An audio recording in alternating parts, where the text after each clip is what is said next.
Hoy presentamos tipos de ventiladores industriales. Empecemos de una vez con la primera clasificación. Tipos de ventiladores industriales, según la función. 1. Ventiladores con envolvente. Aquí tenemos A. Ventiladores impulsores. Son los ventiladores en los que la boca de aspiración está conectada directamente a un espacio libre, estando la boca de descarga conectada a un conducto. B. Ventiladores extractores. Son los ventiladores en los que la boca de aspiración está conectada a un conducto y la boca de descarga está conectada a un espacio libre. C.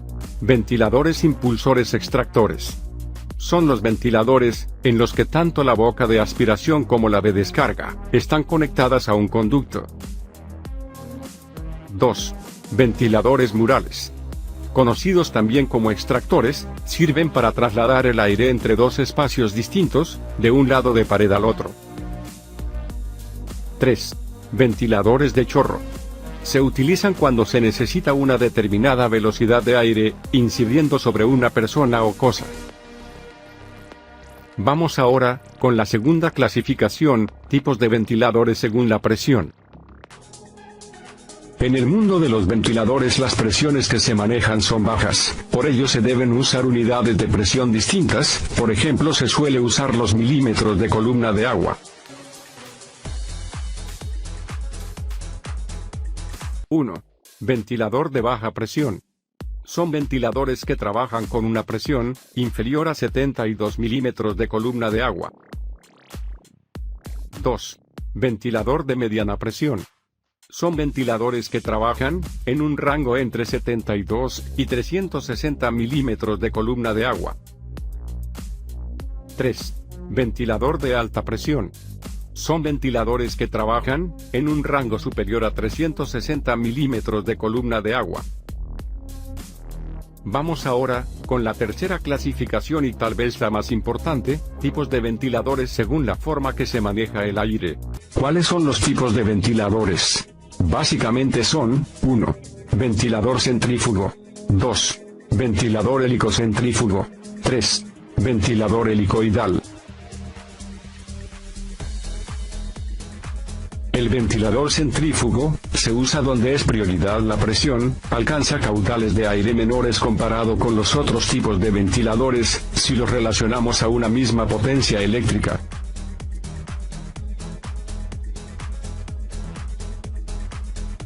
En toda la mitad de la clasificación se encuentran los ventiladores helicocentrífugos.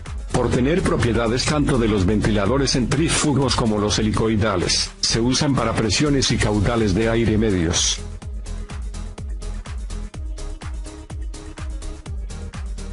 Los ventiladores helicoidales se usan para generar caudales de aire altos, con valores de presión menores.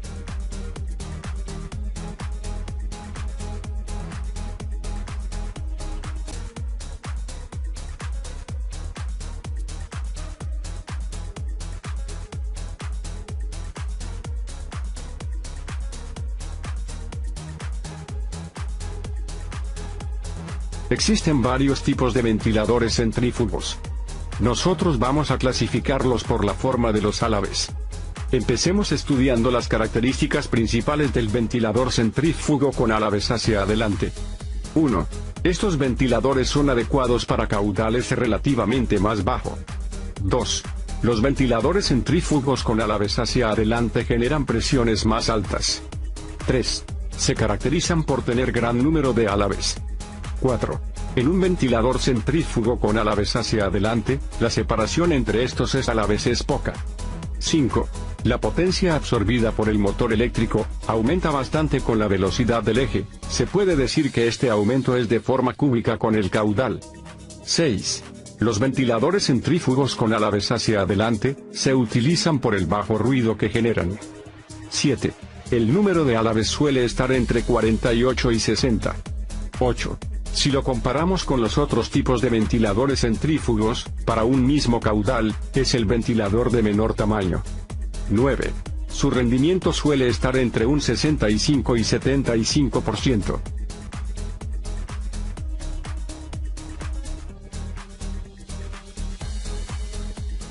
Ahora vamos a estudiar rápidamente las características del ventilador centrífugo con álabes hacia atrás.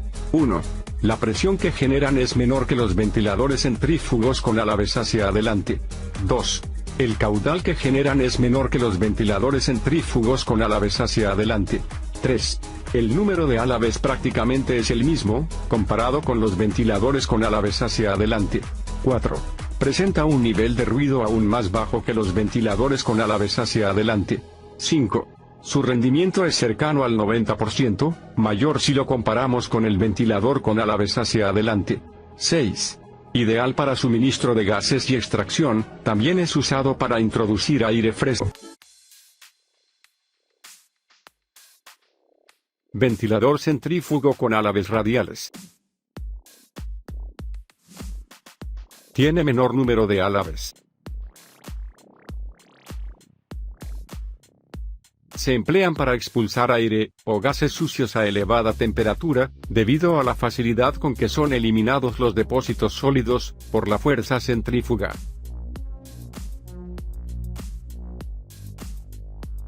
Se utiliza para el manejo de materiales, en plantas industriales. El rotor se construye para uso pesado, y de fácil reconstrucción en campo.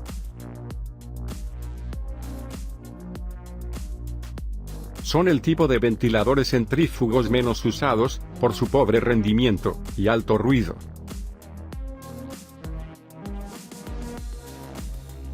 Ideales para el transporte de materiales granulados y polvos, porque los álabes no detienen los materiales, y permanecen limpios.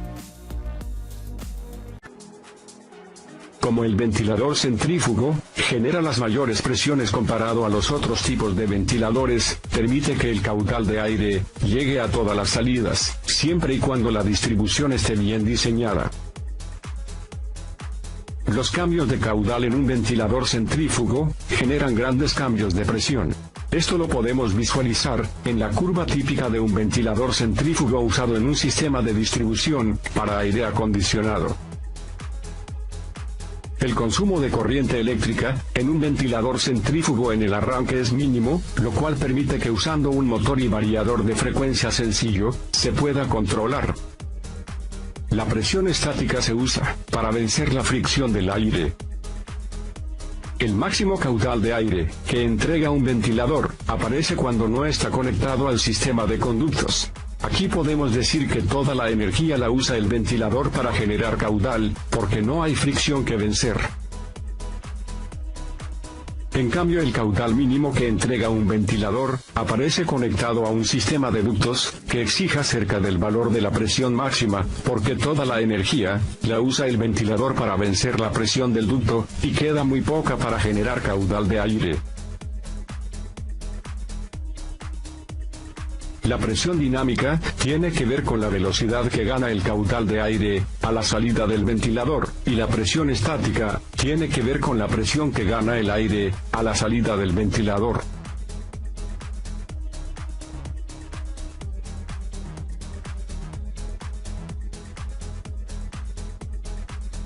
La suma de la presión dinámica y estática es la energía total que el ventilador le entrega al aire.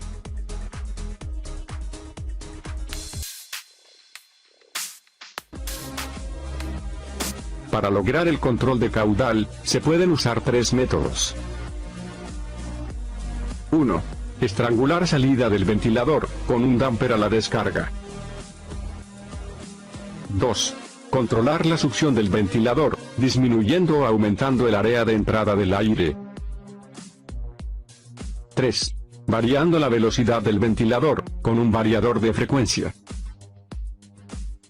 Vamos a entender cada método de control de volumen de aire, con más detalle. A. Control con damper a la descarga del ventilador. Este tipo de control tiene el inconveniente de elevar la presión del sistema, pues el ventilador debe vencer el obstáculo de la restricción puesta por el damper. La idea es enviar menos aire frío, o menos aire caliente, cuando ya los locales no lo requieren. La apertura y cierre del damper de descarga del ventilador es controlada por el sensor de temperatura del local, y llevada a cabo por el controlador electrónico. En la curva podemos ver cómo se traslada el punto de trabajo del sistema, con el aumento de presión y disminución de caudal. Aunque hay una disminución del consumo eléctrico, con respecto al método de caudal constante, todavía hay un desperdicio de energía, ya que hay un aumento innecesario de la presión del sistema. B. Método de control de volumen de aire, cambiando el área de succión del ventilador. Con este método de control, hay un mayor ahorro de energía, que en el método explicado anteriormente, porque no se genera sobrepresión, pues no hay obstáculos a la descarga que vencer. Podemos ver lo que sucede en el gráfico. Vemos la nueva curva del ventilador, al cambiar el área de paso de la succión del ventilador. Las curvas cambian, porque se modifica la longitud de contacto del aire con la turbina. Se debe verificar que la presión a bajo caudal sea lo suficiente para que el aire llegue a la rejilla más lejana del sistema. Entre los dos métodos de control de volumen de aire explicados anteriormente, podemos decir que el método de variar el área de la entrada de aire en la succión del ventilador proporciona un mayor ahorro de energía, comparado con el método de usar un damper en la descarga del ventilador. Sin embargo, ambos métodos de regulación son mecánicos y requieren de un mantenimiento adicional. C. Método de variación de volumen de aire, cambiando la frecuencia o velocidad del motor del ventilador. Este método de regulación electrónica permite suministrar los requerimientos exactos, tanto de caudal como de presión. Esto permite bajar el consumo eléctrico del ventilador considerablemente. El controlador electrónico posee sensores que le permiten monitorear en tiempo real las condiciones de funcionamiento de toda la instalación. El funcionamiento lo podemos simplificar de la siguiente manera. 1. Se alcanza la temperatura deseada en un salón. 2. El termómetro de la caja de control, o salida de suministro de aire al local, cierra por ejemplo un porcentaje de la salida del aire. 3. El sensor del controlador del ventilador del sistema detecta un aumento de presión estática dentro de los ductos por exceso de aire. 4. La señal de aumento de presión llega de inmediato al controlador del ventilador. 5. Antes que el sistema continúe presurizándose, el controlador disminuye las revoluciones del ventilador. 6. En este momento el ventilador solo suministra el aire que el sistema necesita, y la presión se normaliza. 7. Como el caudal es preciso, al igual que la presión, y las revoluciones del motor son menores, hay un ahorro energético considerable.